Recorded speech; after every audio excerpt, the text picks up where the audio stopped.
Hi, welcome back. I recently played Warhammer 40k Space Marines 1, and today I am gonna be talking about Warhammer 40k Space Marines 2, the sequel that came out fairly recent. And you see, I played the first one in preparation to make this video, partially because I wanted to play it and make a video and talk about it, and partially because I was preparing myself to play this game, a game that I was really excited about. And it has finally come to be that time where I wanted to talk about Warhammer 40k Space Marines 2 and give it a try, play it, and see what it's all about. And today we've done that.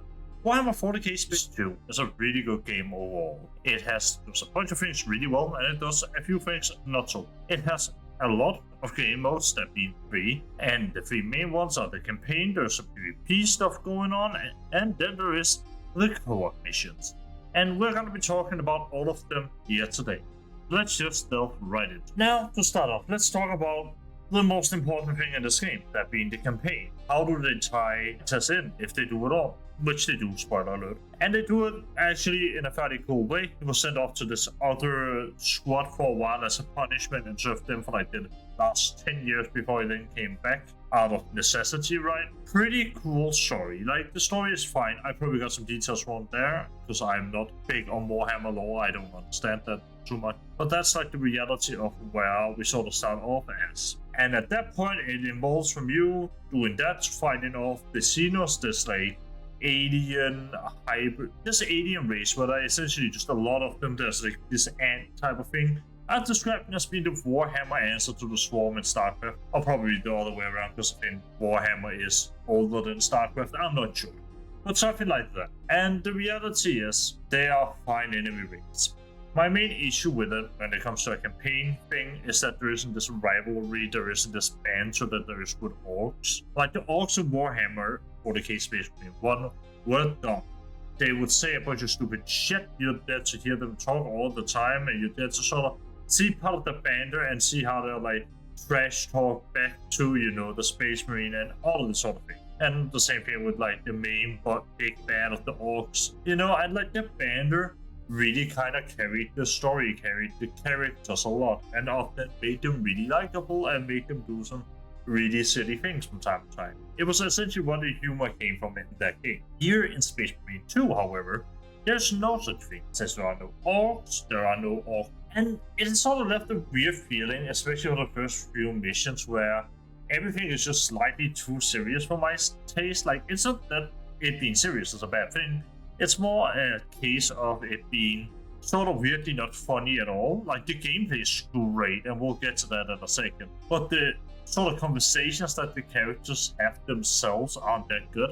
I will fully admit, I think later they overtake, especially like later in the campaign, they overtake sort of like the conversation bar from the previous game. They really slap with that one.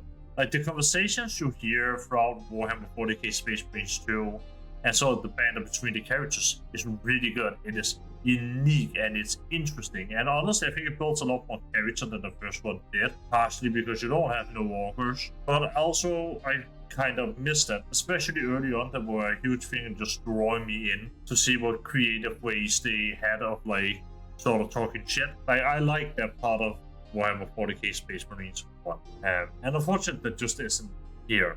However, what we do have here is one of the most satisfying gameplay systems I have ever played. And when I say that, I genuinely mean this is super satisfying, in the sense that I really don't have anything to compare it to. It's just really good. You see, Warhammer 40k Space Marines 2 took a little bit of inspiration from Souls, a little bit of Souls inspiration through its dungeon mechanic. Very much like a game I also recently covered, that being Back with Wukong. When you dodge right as you're being attacked, the time slows down and you get a chance to perform a special attack. In this case, time doesn't slow down, you just get the special attack. But that is more than enough, as it gives it this rewarding feeling when you're like fighting. You dodge between attacks and you narrowly miss an attack, and then you pull out your bolt gun and shoot the alien in it. Just absolutely blow it off. And that thing feels amazing. And that is in addition to the fact that the finishers in this game are really cool. Because here's the thing, that is just a way to damage an enemy often. You can do that multiple times without necessarily killing the enemy. There are also times where it just straight up one-shots them if it's a smaller, weaker enemy. But in general, it doesn't one-shot. It is a thing that you do a couple of times to lower their HP. And once they're lowered, you can then use your finisher to regenerate some HP, which then ties back into you being attacked, so you then dodge, so you can get the special attack, so you then again get the special attack, do a finisher, and do it again. It is this gameplay loop basically the entire time, and it feels incredible.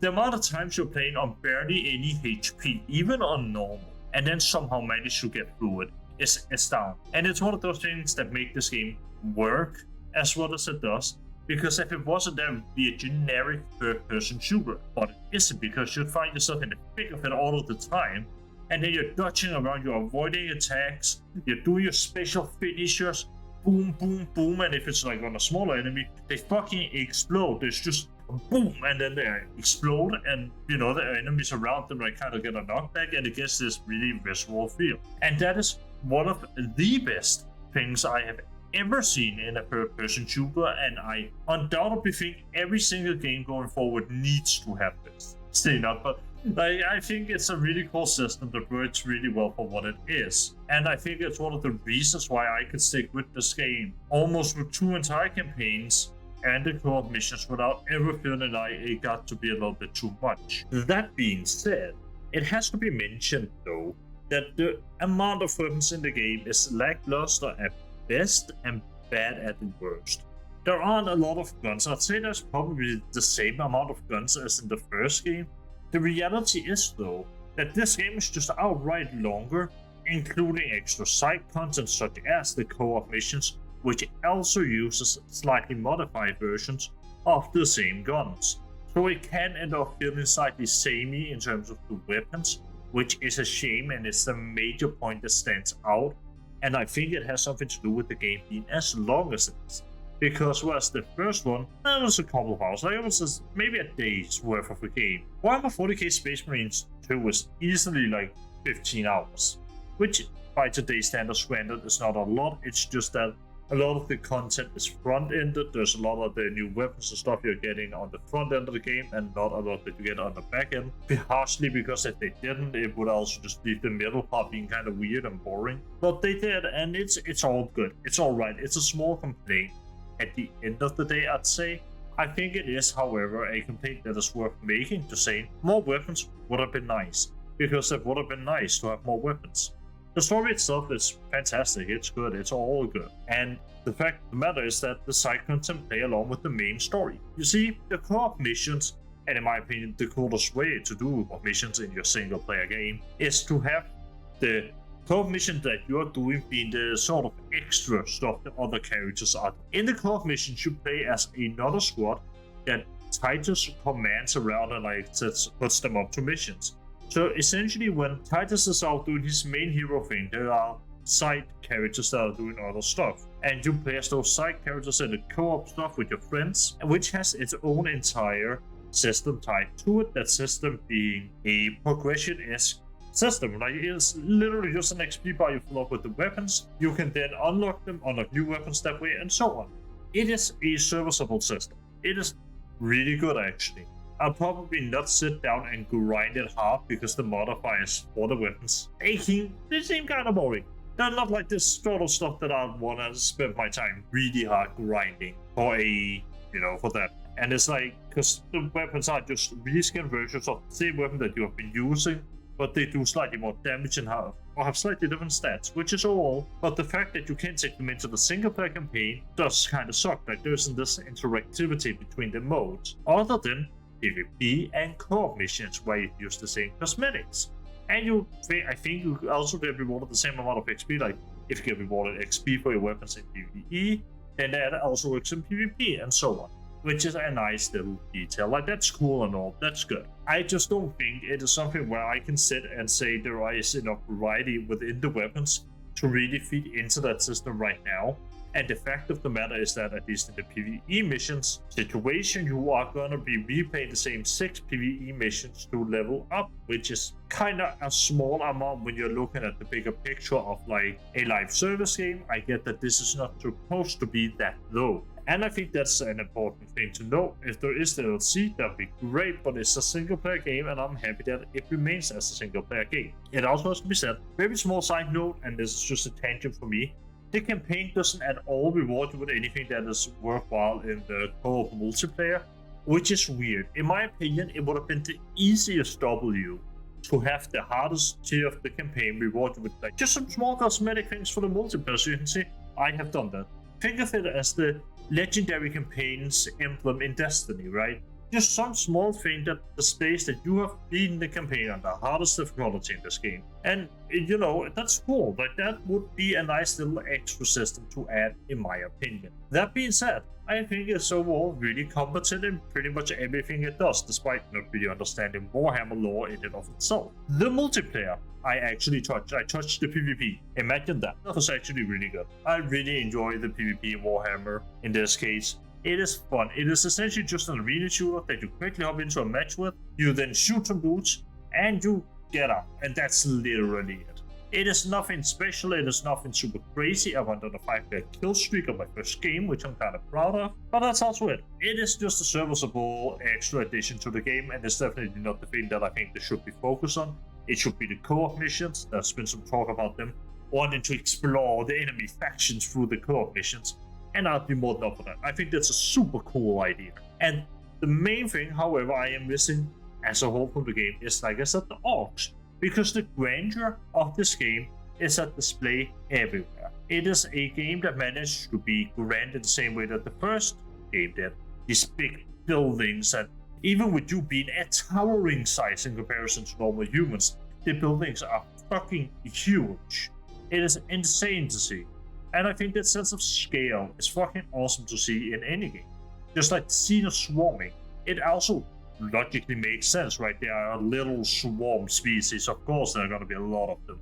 And it's great to see. It's also great to see that alone, even the bosses aren't really that strong against the Space Marine. However, when they're together, then they become a bit of a problem. And that's fucking cool. I really like. When it comes to talking about scale, this game does it so well in literally every area. It has the big bridges blowing up and huge hordes being slaughtered, all as a background set piece, and it works insanely well for this game. And I think it's impressive to see, and it does it in the co-op and it does it in the campaign. Like, they're both there, and I love that. I think that's a really cool little addition to this game that they didn't necessarily have to do, but the fact that there is these set pieces from you step into the game to you go out of it is really cool, and it's one of those things that I'll always like. And now, with all of that being said, I do want to also just quickly touch on, not directly spoiling the ending, but just talking about some of the things that I see. I think this ending is somewhat of a cliffhanger. I see this game continuing. At the very least, I see that being a Space Marine 3 at some point. I see it dealing with the same characters. It would be nice to see that sort of character arc coming to life. And I think that's all cool. I think the story in the game is really good. And I think it's all tied up really well together in both the co-op and the PvP and everything else bundle. I think it's nice. I think it is cool. I would love to see more co-op missions being added with more weapons and passes and so on. That would all be cool. Would it be necessary though? No, obviously not. I think the game as it is fantastic. It is mind-blowingly good. And while I've seen some people say that it's a reminder of what we missed, I'd say maybe. There are games out there that do some of the set pieces stuff and whatnot as well, and they do really well too. Like Anaka does a lot of good stuff too. I think Warhammer 40k Space Marines 2 is a really good game though. I think there's no denying that at all. I think it's actually one of the best games as of late, and I think it's easily the best third-person shooter update this year. It's really hot. It is a really good game, and it has given me a definite interest within Warhammer. I am gonna be trying out Darkside soon because of that. It is insanely good, and I highly recommend this game to anybody with even a modicum of interest in action games, period. Like, that would be like my recommendation. It is that good. It really does slap hard. All of that being said, please leave a like, comment, and subscribe. Do the YouTube things. And I hope wherever you are, you have a wonderful day, night, or midday. Thank you so much for watching and spending a little bit of your time with me here today. I appreciate it a lot, and I'll see you all in the next one. Bye.